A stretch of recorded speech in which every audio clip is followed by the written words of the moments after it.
Get ready for your unofficial dental hygiene podcast. These are the tales of two hygienists, one East Coast RDH and one West Coast hygienist. Listen as they tackle the profession of dental hygiene with humor and enthusiasm. Now, please join Machell Strange and Andrew Johnston as they tell you a tale of two hygienists.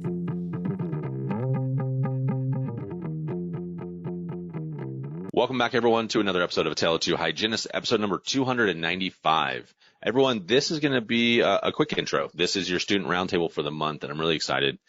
We have a couple of really awesome guests. Machell Strange couldn't be here for this one, so we'll excuse her absence. But and it's too bad because I think that she has a lot to contribute to this specific topic. We're going to be talking about. Well, actually, I'm not really exactly sure where this conversation is going to go. If I'm going to be really honest. We haven't recorded it yet. Normally when we do the intros, we have already heard it and we know what we're going to talk about. The idea right now is like supply chain, and then like you as a new grad or you as a student, what is the ordering process? Like how do you get the different products or the instruments that you need in your office? And so I wanted to really prepare you for a couple of different scenarios that you're going to possibly be seeing, and then kind of work our way through that. And I think with our guests on today, hopefully we have a couple of stories that we want to share, some advice and things like that. So let's get right into it. But before we get into the student roundtable, I want to give a huge shout out to Q Optics for their continued love and support of our dental hygiene students. You guys, if you have not looked up Q Optics yet, if you are not using loupes yet, you need to make that phone call. You need to send out that email. Every clinician should be wearing loupes. I was fortunate enough before this pandemic happened at Chicago Midwinter to be sized and measured for my loupes myself. And I love them. There are many designs, many different styles, many different options. And right now, because it's been a little bit since we've been in this pandemic, there are many manufacturers creating face shields specifically for use with loupes. And Q Optics is no exception. They have these amazing face shields designed for their loupes. So don't let the pandemic frighten you away from delivering optimal patient care by using your loupes. If you want to know more, check out qoptics.com. And thanks again to Q Optics for their continued support with our students. All right. So please welcome our guests. We have Machell and Niel on.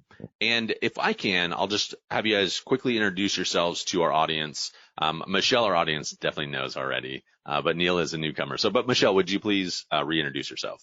I am Machell Hudson, and I am a clinical hygienist. I work for Heartland, an office in Granbury, and I am also a speaker and a coach and love all things oral systemic connections. That's the quick and easy of it all. And Niel? My name is Niel Hoover. I'm the Director of National Accounts. I work for Dentsply Sirona. Been with the company coming up on 17 years, and specifically working in the DSO space. I'm responsible for a team that handles about the 150 largest DSOs in the industry. So I've been doing that for about 11 years now. Listeners, like we have the people, right? These are the people that, and here's another thing too, is if you guys are listening to this and you guys have questions, make sure you guys reach out to us and let us know, and we can pass the questions on. I think we're probably not going to give Niel's email address out because we don't want to have everyone in the whole world bombard him. But if you guys have very specific questions, think about what he has to offer. Let us know and we can get those answered for you. Yep, happy to help, Andrew. So let's talk. Okay, so let's walk our new grads into their first day.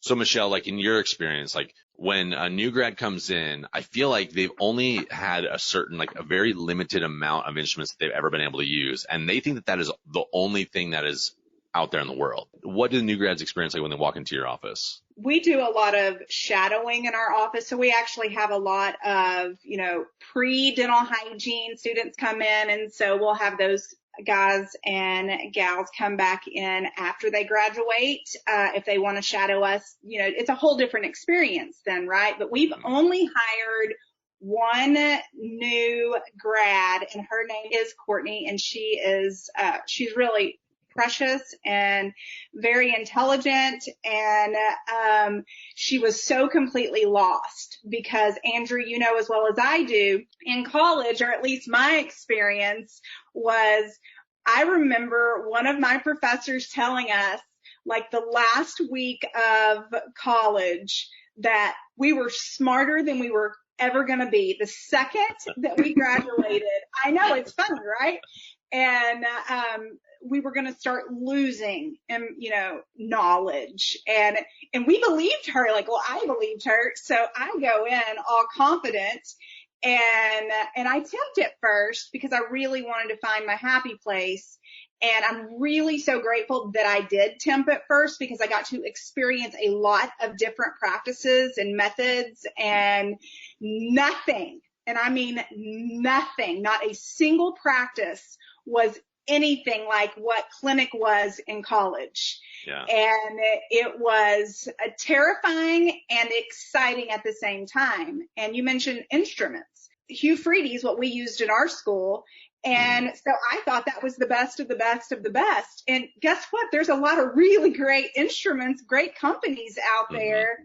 And one of the things that one of our girls in our office, fast forward, almost 20 years that I've been doing this, she comes in and she wants the instruments, even the probe that she had in college. And we have 5 hygienists, and we've really experienced most of all these great instruments out there. And so we have what we all agree upon. And it's not usually, with at least our experience, hasn't been anything that we used in college other than Orikix. I think Orikix is the only thing that I use now that I used in college. Isn't that so interesting? But now let me bring Niel into this because I think that this is like the good insider information. So Hugh Freedy is also who we used when we were in school. And then you go into a certain office and it has, X instrument. Like what's the decision-making process for these organizations? Like what are they looking at when they're determining, hey, we're going to go with X product or X instrument? Yeah, well, let's take a step back and just provide a couple of definitions here for students who may not have any background. So you'll hear me reference quite a bit DSO. And what DSO stands for is Dental Support Organization. And what that is that's the leadership part of the dental office that you're going to work in. And as Andrew was referencing, these DSOs will have leadership teams, and these leadership teams have a clinical advisor panel or a clinical team, and many of them have that team that actually provides a lot of the research, and oversight to do the evaluation on products that have been brought to the market. And what a DSO will find is that a lot of manufacturers prioritize and spend a lot of time working to get DSO business. So they'll bring some of the newest technology and newest advancements to the clinical teams of these organizations. And these clinical teams will then spend some time doing an assessment of the clinical benefits and then weigh that against the economics for that individual organization or for that office, and ultimately land on what's the right fit for them. The statement that's out there that everybody likes to say about DSOs is if you've seen one DSO, you've seen one DSO. The reality of it is they're all different. And just because you go into one organization and have an experience there does not mean that that's the experience you're going to have at other organizations. For sure. Can I speak to that for 1 second?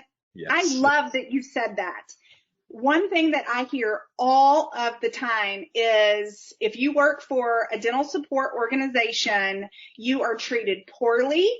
The patient is treated poorly, and that's not true. And at least like our company, Andrew, you work for a DSO, and I know you very well, and I know how much patient care means to you, and I know how much you care about the hygienists that are working for you. My experience has not been that. My patients get, we have elevated patient care in our practice, and empowering the hygienist is extremely important as well. So I have seen nightmares in private practice every bit as some of the stories that I've heard in dental support organizations. And Andrew, if I can just add on there, seeing the lay of the land, every clinician in dental should be focused on patient care and enhancing patient care. And what's interesting or unique about DSOs is many of them provide a higher level of education, training, post hygiene school than what many individual GP offices do. So to say that the level of care is different or less than a GP office is really false, depending on where you go. Now, again, they're not all the same and they're not all created equal. But what you will find is that an organization of size typically has a significant amount of resources that they will take and pool and invest back into their clinical team. And also they like to adhere to protocols and systems. Some of the best medical healthcare that is done follows protocols and systems. And you will see that pretty consistently through a number of dental support organizations.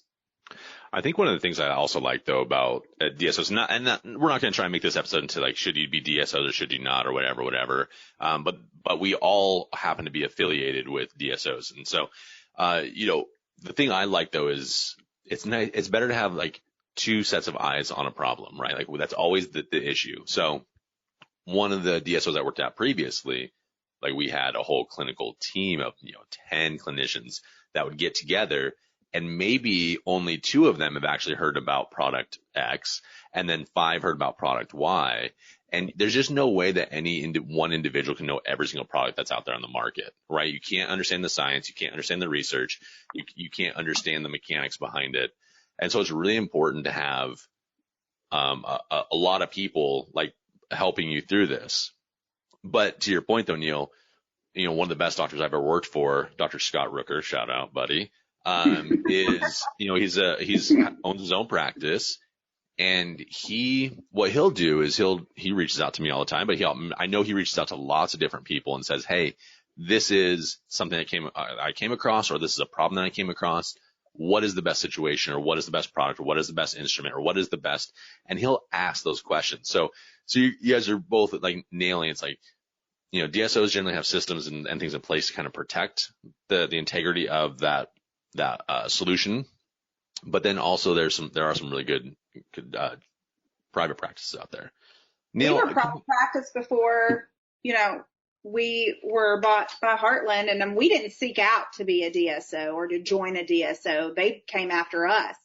And I can honestly say, and this is the last thing I'll say about DSO, it didn't change our patient care. We were already very progressive, and but my insurance got better, my benefits got better. There's that. I worked for a fantastic practice. For sure. Niel, I was hoping you kind of would also explain, if you would, the process from manufacturer to in office. Like, what is the journey that happens what are the different scenarios that one might experience if they're trying to get something into their office? Sure. To get something into their office. So large manufacturers like Dentsply Sirona, we have a commercial team and a commercial organization that's based here in the United States. And the commercial team is designed to be the conduit between our manufacturing process and our manufacturing facilities and the end user location. So we make a lot of products here in the United States. In York, Pennsylvania, specifically for hygiene, we have on Smile Way, as it's called. We make our Cavitrons and Cavitron inserts, and those products are made on a handful of machines, but also a lot of individual team members who contribute to that entire manufacturing process. From there, we do ship to our distributor partners, the larger distributor partners in industry, Patterson Dental, Henry Schein, as examples. They do receive or purchase our product from us as we make it. From there, the individual DSO, as I said before, many of them have clinical teams and many of them have procurement teams. Those procurement teams will then reach out to the distributor and put in, their POs. You'll hear that term a lot as you start getting into some of these offices. Put in a PO for XYZ product. And what that PO is, it's a purchase order. And that purchase order then transmits to the distributor, and the distributor then fulfills, usually within about 1 day, about 24 hours turnaround time. You'll receive a product, a Cavitron insert as an example, within 24 hours, and we'll supply your individual office. That's the supply chain journey, if you will. Why do some offices choose to use a distributor partner? There's a number of reasons. And distributors, just as I said, every DSO is different. It's the same with distributors. Every distributor is different, and all of them have their own individual value propositions. Some really lean in onto the service and support that they provide. Others try to provide different consulting and advising support for DSOs or dental offices. And others just establish, really healthy, positive relationships and ensure that an office is well taken care of.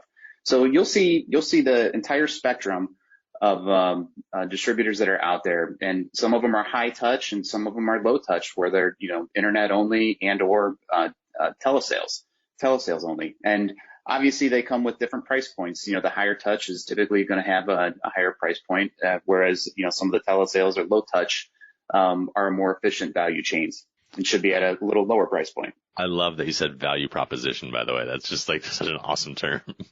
So let's talk formularies. Because I feel like, I think everyone does it, so I don't think I'm really trashing anyone, but I feel like you can't be successful without a formulary. Formularies are designed at its core to provide economies of scale. So if you think about how we led off the conversation, where some of these dental support organizations have clinical teams who are responsible for finding the right product fit and protocols and systems for them. That's what's important, or they feel that that's what's important for their organization to be both economically strong as well as clinically sound. So you take that advice and clinical direction that was established by the clinical team, and what you do is you narrow down the options and the choices from a purchasing standpoint, and that's called a formulary.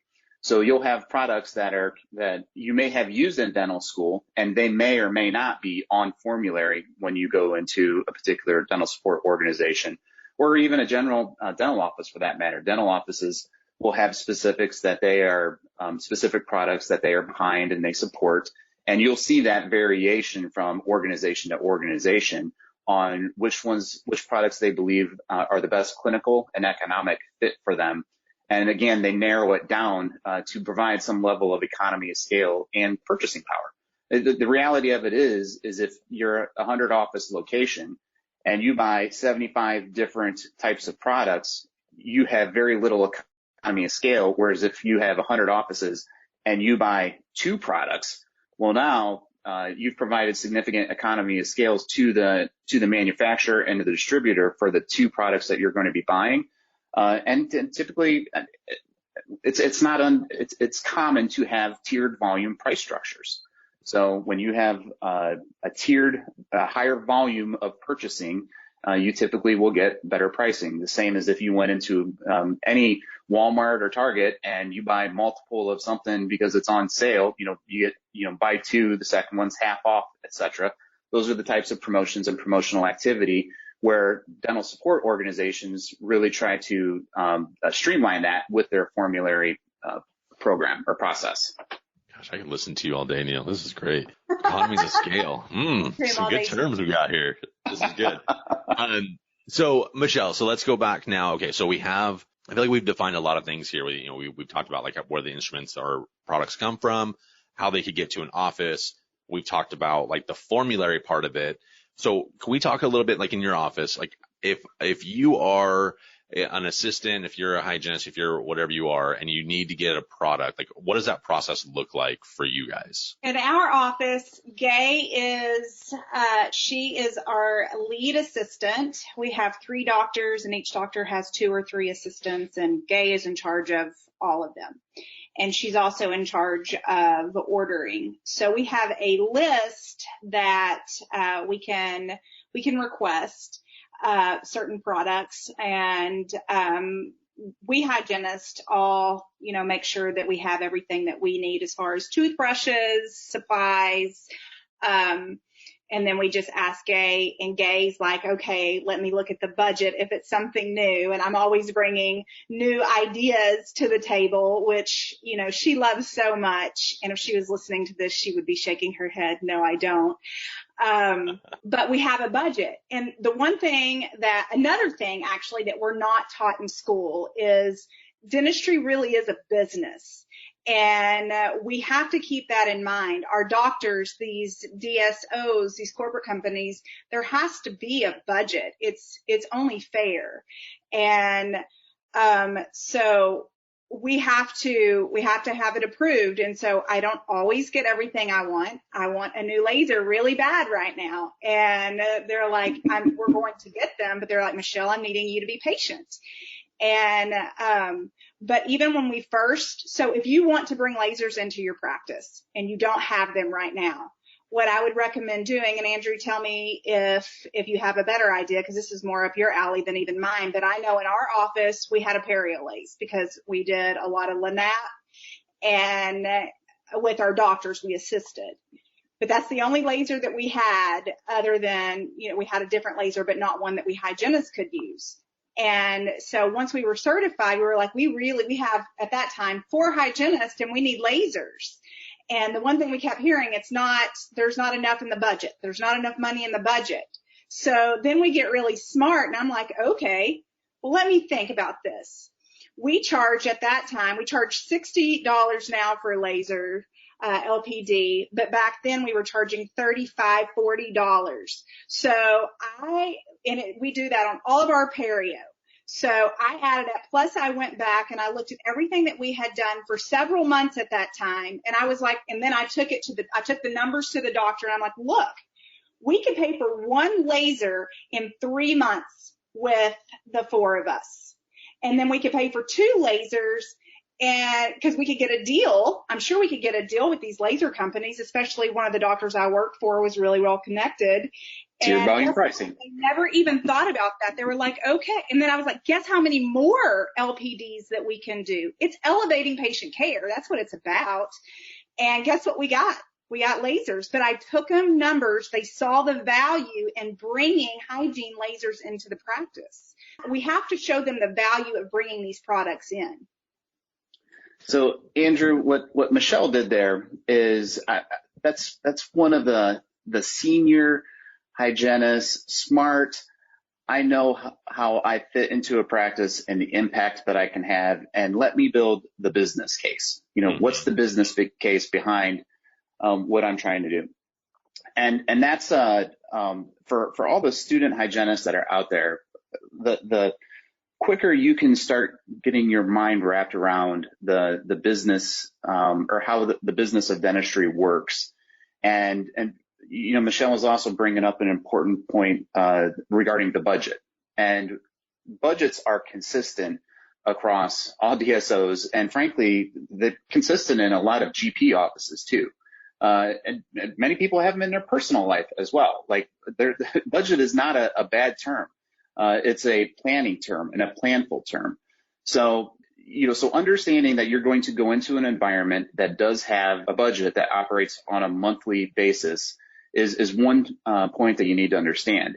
And it's collaboration and communication with your team, Machell's office, as an example, or Tammy in somebody else's office, but whoever the procurement person is, the collaboration and communication with that individual will go leagues as far as helping you secure some of the tools and equipment that you need. And if I can here, just explain a little bit of what a student will see when they come into these offices, because you're gonna see from all realms of the spectrum. Like, let's do the bookends. So one bookend is that you've been trained on XYZ products. You go into the dental office and you see that those products aren't there. You communicate, tell the office. They see that it fits in the budget. You receive it, and you conduct your hygiene clinical work from there. The other end of the spectrum is they have products in there and they're really strict about what you can purchase or receive on a budget. But keep in mind, both scenarios, the dental organization wants the best optimal clinical care done, no matter what.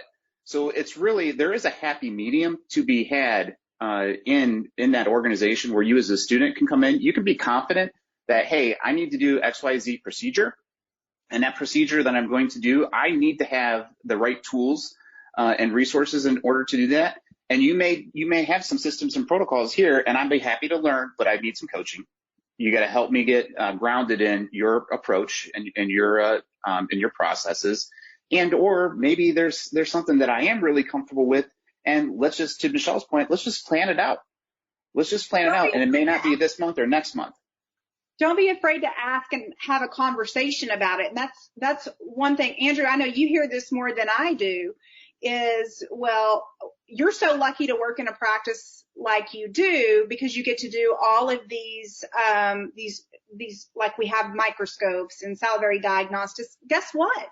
We asked for them, but there was value in them. And we taught our doctors, showed our doctors how valuable that could be for our patients. We asked. So I ask often, well, have you talked to your doctors about it? Have you talked to your office manager about it? Have you shown them how valuable this could be?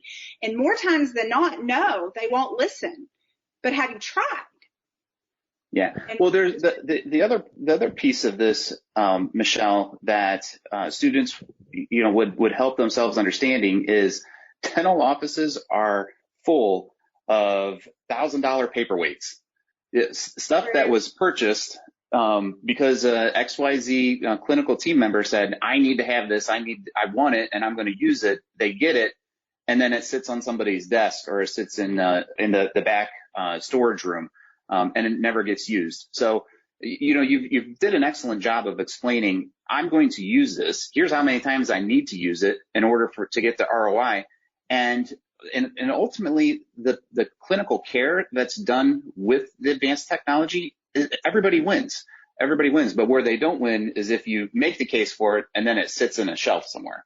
So right. That's where you have to understand where an office is coming from. Is I find most often than not, DSOs as a whole want to get you the best technology out there and the most advanced technology if you will use it. So let's talk about that for a quick second, though, let's talk about advanced technology. So one of the points, just as a heads up to the listener, I'm going to make a point that I'm going to ramble on for a minute. The point is, don't be so dogmatic that whatever you had in school is the only way to do things. Okay. Which I think was a very direct way of saying exactly what Niel just said. Niel was being very good about using like real words to explain that. So here's what we see a lot, right? So new grad comes in, they see this microscope. They are intimidated by it because they didn't have it in their program. They have lasers. They're intimidated by it because they didn't have it in their program. And they're like, look, I took my boards. I passed with a 96%. Like, I know what I'm doing. And then here they are delivering a standard of care that is not consistent with the company or with the office or with the doctors or whatever.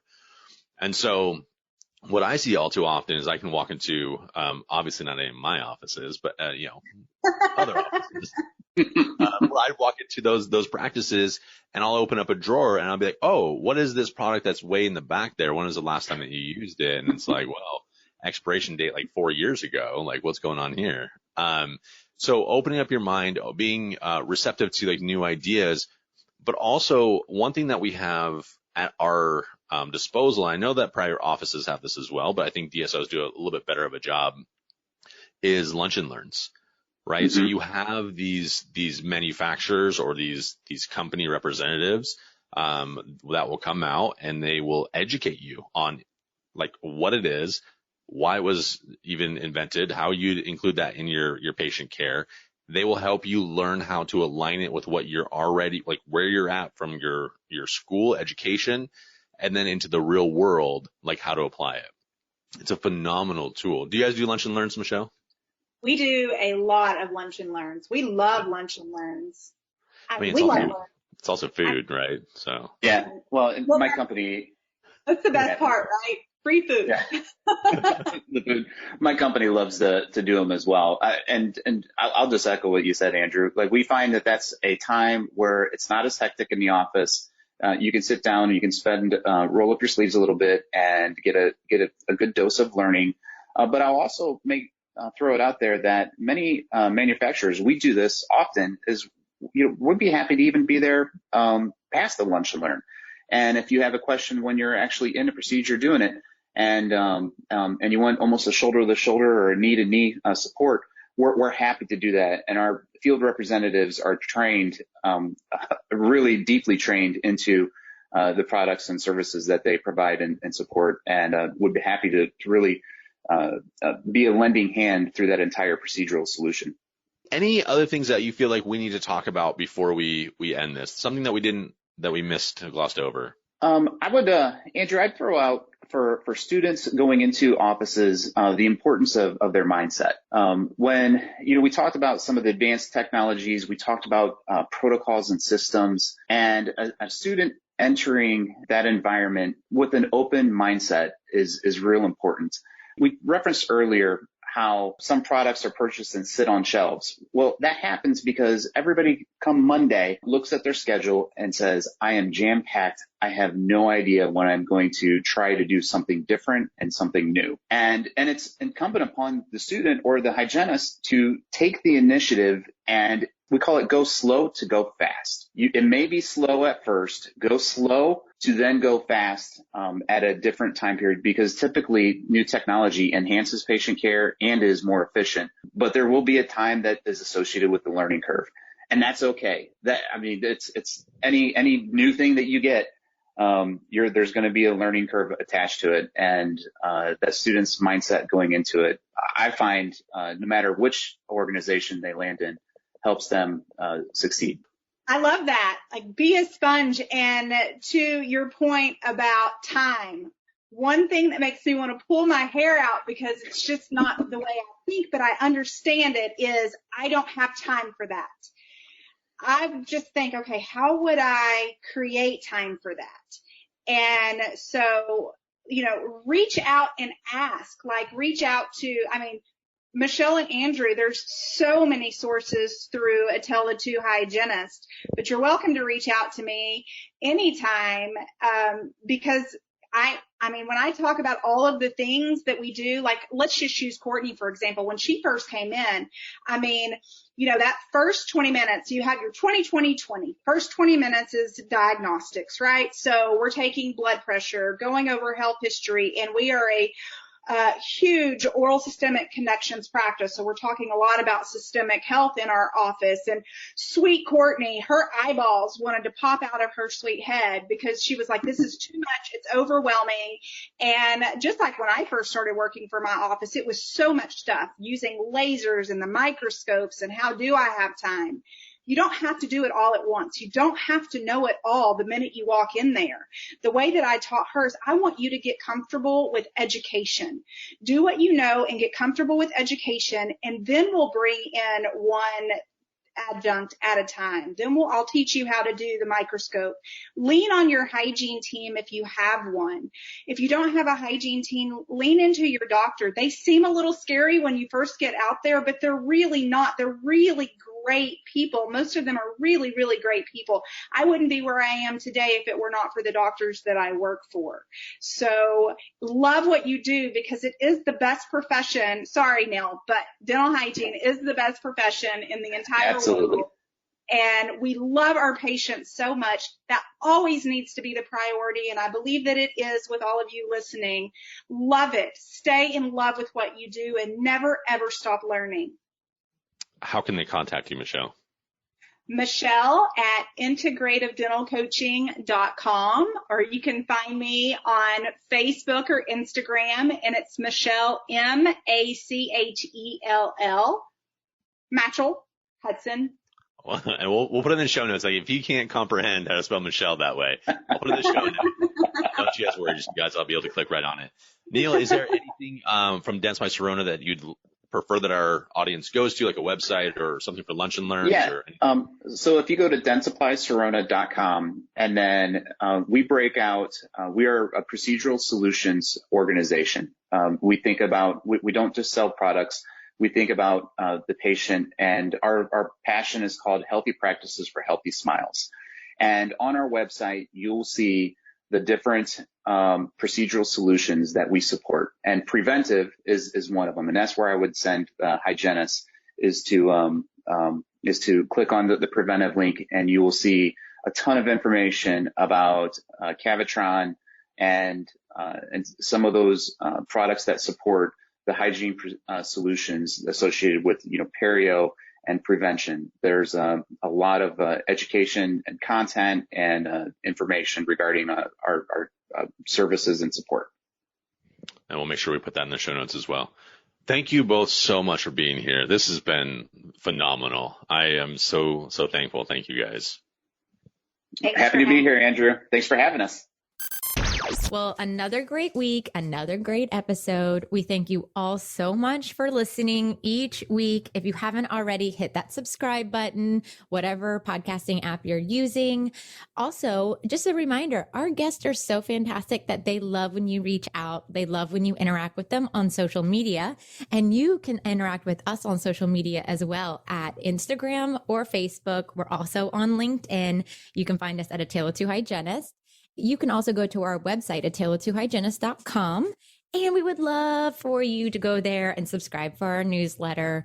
We have lots of stuff on our website. We have a learning center. You can search for any episode. This is an easy place for you to find the links for our CE courses and take the test. There's just so much more there. So head over to ataleoftwohygienist.com. And if you want, you can also send us an email. I'm Machell at ataleoftwohygienist.com. And then there's Andrew, who is Andrew at ataleoftwohygienist.com. And we just want to say thank you so much. If you love this episode and you're loving the podcast, we would love for you to subscribe and leave us a review. And, 5-star, go ahead and do it. 5-star, just hit that 5-star and then leave us a review. We really appreciate it. We love reading them. It fuels our fire. And we just appreciate you guys so much. I think that's it, Andrew. Anything else? Nope, that's it. Have a good week, everybody. Bye, y'all.